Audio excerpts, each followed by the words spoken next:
So, seconds out, delighted to be joined by cruiserweight champion Chris Billam-Smith. How you doing? Yeah, very well, thanks, mate. Yourself? Yeah, good. Nice to see you representing your hometown team, the Cherries. Not the Yeah, best of always. times for them at the moment, it's fair to say, but still No, staying loyal, which is what we like to yeah, see. big game tonight, mate. Got Newcastle tonight, so The proverbial 6-pointer. yeah, that's it. Um, it seems like a long time ago now that you fought Craig Glover, November last year, but because of COVID, it seems like a couple of years ago. But looking back on it now, do you recognise that as your best performance so far as a pro? Yeah, I'd say so. Yeah, I think it's fair to say that it was naturally as well because of the Reactable fight. I had the experience from that fight, which put me in good stead moving on in my career and um, like for the future because it was my first real big test. So I think all everything came together where on the Commonwealth show, Commonwealth belt fight, sorry, against Glover. I think it all came together and it was yeah, my best performance, I'd say. Was there a realisation after that Reactable fight that you wanted to go out and be a bit more explosive, a bit more proactive against Glover? In the first fight, the Reactable fight was very tight on the cards, and perhaps you felt you needed to put more of an exclamation point on the next performance. Yeah, yeah, definitely to a certain extent. I think it's just be a bit more aggressive with my approach to all fights really, and just think like I said, the experience really helped me and gave me belief in the rounds of being in there with someone with cruiserweights, in the fitness and the strength side of things. Everything just came together and just gives you that belief really, because until you've done it, even if you could do 15 rounds in the gym, but it's not the same as 10 rounds or 12 rounds on fight night. But so I think that experience is very beneficial to me. How have you been getting on through lockdown? Have you gone back home, and if so, how much training have you been able to get in? Yeah, I was training at home. We're back in camp now. Obviously, we've got our fights, but beginning of lockdown, I was doing a lot of strength work. My brother built he's a scaffolder, so he built a little rig in my front garden. It's Um, handy. so, so yeah, I had a boxing bag on that. I had a pull-up bar and a squat rack all there, and some weights. So, do a lot of strength training um, to begin with, which is good just to keep my strength up and put on a bit of size. And then towards the end, I was doing a lot more running and just because I knew I was getting back into camp. The last 4 weeks of lockdown, I was doing a lot more running and got on the 5K hype, which everyone seemed to be doing. And then I was doing a lot of sprint sessions and stuff, which I used to love doing back in my amateur days. And well, we used to do track work with when George was training for Jamie Cox. We used to go to a track near him and do track work there. So I was doing all the sort of track sessions that we used to do then. And yeah, I feel like that's benefited me massively as well. So it was obviously a tough time. You had to motivate yourself. I'm quite glad I'm back in camp and I'm just getting told what to do and my sessions are planned out for me and I've just got to turn up and listen. So it makes it a little bit easier. Or was it this year or next year you were due to get married? This year on the 8th of August. So Funny presumably enough, that's been put back.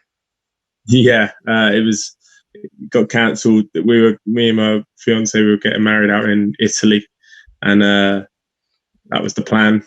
But I was hoping to have two fights before then. Obviously, now with everything that's happened, we had to cancel Italy and hopefully get married locally in late September, maybe like back down in Bournemouth. But yeah, it's a good job because obviously we were flying out on the 4th of August to get married on the 8th, and now I'm fighting on the 7th. So Or the other thing is you might have been stuck in Italy for God knows how long. So yeah, exactly. grateful all round. You're kind of the veteran of McGuigans gym now, although McGuigans gym isn't in the same place as it was when you first started. But you've seen almost a complete turnover of stablemates. How does that feel? Because you're still very young in your career and young generally, but you're kind of the old man of the gym now. Yeah. I mean, uh, obviously with my career, a lot of people in the gym are a lot more experienced than me at a lot higher level. Um, But yeah, I'm grateful to have all that experience I've had. Been like the fighters I've been surrounded by. I'm so lucky, and I think that's you can take bits from every single fighter that you train with, or even that you spar, or whoever it is. But being around the lads every day, it's you can learn so much from them, and you just take bits from each fighter, what not to do, what to do, and just learn as much as you can. And I'm lucky in a sense that I've had all that experience from all different weights and all different levels of. Well, I say all different levels. They're all very high level, to be fair, as the standard set in the gym. So yeah, it's great for me to be able to learn off everyone who comes and goes from the gym. Give us something from each of your current stablemates that impresses you or that has rubbed off on you that you're most kind of impressed with. I think we've got Luke Fowler and Lawrence there. I think Luke is probably the most consummate professional I've ever met. He's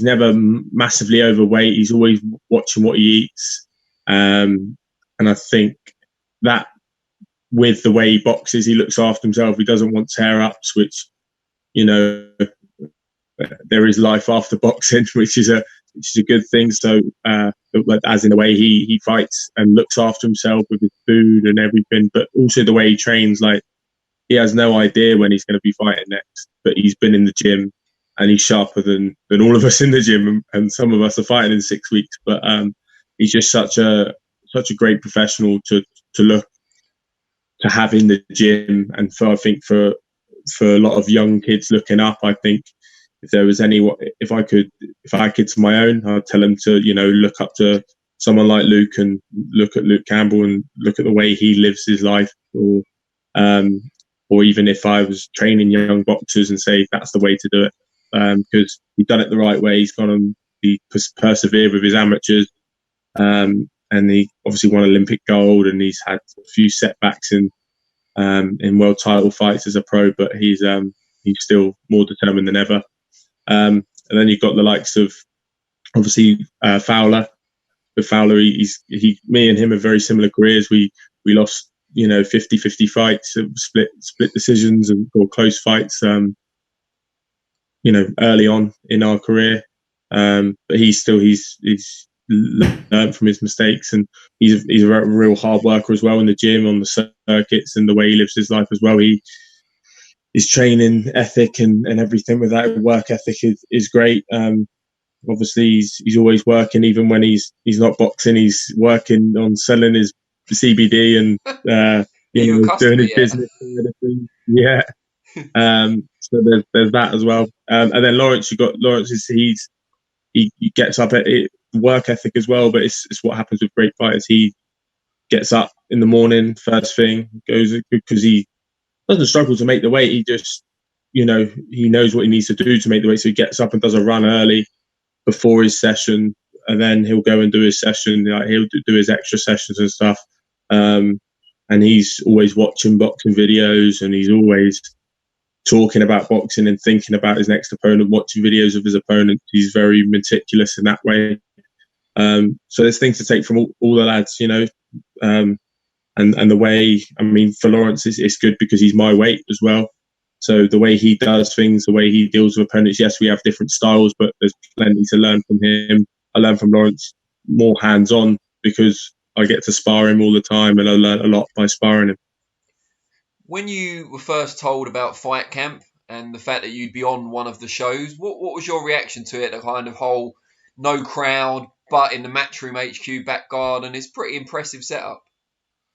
Yes, it's history, isn't it? It's something different. I think I'm very lucky and grateful to be a part of it. There's only 25 says 50 fighters, I think, across the shows, or is there 40 fighters across 40. The shows. So I was thinking it's 5 weeks then, but my maths was a bit. I thought you just giving us an exclusive. Yeah, so it's history. So I'm lucky to be one of 40 fighters. Obviously, Matchroom have got a huge amount of fighters on their cards, on their books and stuff. So I'm really grateful and lucky to have this opportunity. And make some history with doing something that will hopefully never have to happen again behind closed doors. Hopefully we can get back to normality and crowds can resume. And yeah, basically just it's a strange concept in the sense of obviously no crowd, but I've experienced things like it before. I boxed on like I said earlier about the George Cox card. I boxed on the undercard of that. I was on first. They said the doors would be open. I was on at 5:45. The doors weren't open. There was 80 of my fans, I think, outside, and they managed to. I did my ring walk with no entrance tune. I got in the ring, and there was no one in an 8,000-seat arena, which is a very weird feeling. I was thinking, I need to get their money back as I'm about to go in for my second pro fight. And then they all came through literally just before the first bell. So that was a weird experience for me. But at least this time I know there's not going to be anyone in there. I can prepare for that. And yeah, I've actually boxed outside in a tent in Brentwood as an amateur. So I've got that experience to build to use as well. So as strange as it is, I think I'll be as prepared as I can be. How hard was it, from your understanding, to match you, to find an opponent? Well, obviously, I was meant to fight Thorley back in May the 9th. So thankfully, obviously, that was hard to get a fight. We were trying to get a show in Bournemouth at the beginning of the year, and we had a lot of people turn the fight down. And then we obviously got the Thorley fight in Cardiff. That show obviously got cancelled, and thankfully I'm glad that he's still willing to fight. Obviously it's strange circumstances, he's not at home now. So yeah, I'm glad that he's still up for the fight, and I believe he'll come and give a really good go and be very prepared. I believe he's been training and doing things as normal. What do you make of him as a fighter? How do you think his style will match up with yours? I think he's hard to judge because you haven't really seen him against anyone. So I could be in a position that Rich Riakporhe was in when he boxed me and underestimate him. But I won't be doing that. I know he's a Commonwealth Games bronze medalist. He's a tall lad. Obviously, we had a face-off back in March. So he's a big lad. I don't know how he ever made light heavyweight. Yeah. It's pretty impressive. So I think with his size coming up, he'll bring extra weight. He didn't have a huge amount of knockouts, but then again, he's fighting journeyman. He's probably struggling with the weight. Journeyman, are hard to get rid of when they're just tucking up and they're there to survive. So it will be interesting. His best win was Jermaine Asser, who went to have a go. So when people went to have a go, he's knocked him out. So you can't underestimate him. I believe he'll be very awkward and tricky. I've seen a few clips of him. He's obviously tall. He's got fast hands. He's got a good boxing brain. You don't get a Commonwealth Games bronze medal without having a good boxing brain and being a good boxer. So there'll be no underestimating from me. But I plan to go out there and put on a good show myself. And if it all does go according to plan, what are the longer term aims for 2021, for example? I mean, Riakporhe rematch seems like a natural. Yeah, for me, obviously that's a fight. As fighters, that's what we want. We want to get rid of the blemishes on our records. He is got a mandatory, I believe, with Dion Juma. So obviously that might not be able. I wouldn't be able to fight Riakporhe this year, maybe because that fight might not happen till October time. But yeah, I'd love that fight. Obviously, I've got the Commonwealth. He's got the British as well now. So if I can get through Nathan Thorley, then I'd love that rematch. If not, there's obviously other great domestic fights out there. There's Tommy McCarthy, who I believe might be mandatory for the European once Lawrence wins the world. So there's plenty of good domestic fights out there. We have this conversation a lot. Obviously, the cruiserweight division is great at the moment. It's a lot of good 50-50 matchups. And then you've got obviously Lawrence leading the pack and he's going on to world level. And then there's the rest of us, I believe. And I'm really happy to be in the mix, and I believe I can beat every single one of them. So it's exciting times for me, and there's plenty of options for after this fight. And moving past domestic level, not for you specifically, but outside of Lawrence, who's your stablemate and will be going for the WBO belt once everything resumes, who do you rank as the best cruiserweight in the world outside of him and yourself? You'd have to look at obviously the WBSS final. I think that would have told us who the best is. I was out sparring Mairis Briedis before the Dorticus fight, and that was a great experience for me. But Dorticus, if you watch him, is a tall, long, heavy-handed bloke with a relentless work rate and a decent chin. Obviously, Gassiev knocked him out, but it took him a lot, and Gassiev punches pretty hard. So, yeah, but Briedis is very, very clever. He's also very heavy-handed. I think he's given Usyk one of his hardest fights. And yeah, I think the winner of that fight would have told us who the number one is. But yeah, that Briedis is he's got everything in his game. He's slightly shorter than a lot of cruiserweights at the top level, but he's an unbelievable fighter, and that experience was brilliant for me. What did sparring with Briedis tell you about where you're at right now? Yeah, it gave me a lot of confidence. I came back into camp absolutely buzzing and flying, to be honest, because we did 6 spars out there, so I think we'd end up doing about 25 rounds, around 25 rounds in total. That would have been more than that, but yeah, it was probably nearly 30 rounds. So it was a lot of good work. Sparring 3 days a week for 2 weeks, and then yeah, the level was just the way he prepares himself and just being around that.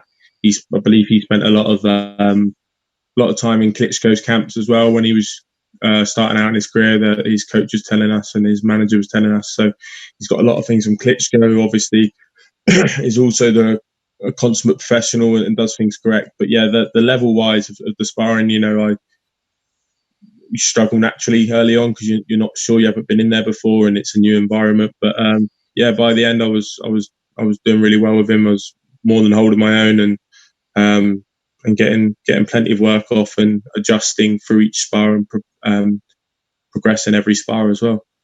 Sparring's obviously not fighting, but holding your own with someone of that stature must give you an extra level of confidence or self-assurance when you go in at domestic level. Yeah, for sure. Yeah, definitely. But like you said, is sparring with 18-ounce gloves on and head guards and things. But yeah, it definitely gave me a lot more confidence in my ability and not just gave me confidence in my ability, but also helped my ability. I became a better fighter in just 2 weeks because I learned so much from him and the rounds that we did. Great stuff. Well, before we let you go, we've done this before, but if you could just let people out there know how they can follow you on the various forms of social media, get on the CBS Express, as it were. Yes, on Twitter and Instagram, just at Chris Billam. Yeah, and follow the journey and see where it goes. Best of luck for tonight's game. By the time people see this, it'll already be done, but let's hope it goes your way. Hopefully I've still got a smile on my face. Yeah, fingers crossed. And the shirt on. Not burnt in the backyard. All right, mate. Well, I really appreciate it. Stay safe. I look forward to the fight. Thanks, Danny. Cheers. Take care, mate. Bye-bye. Cheers, mate. Bye-bye.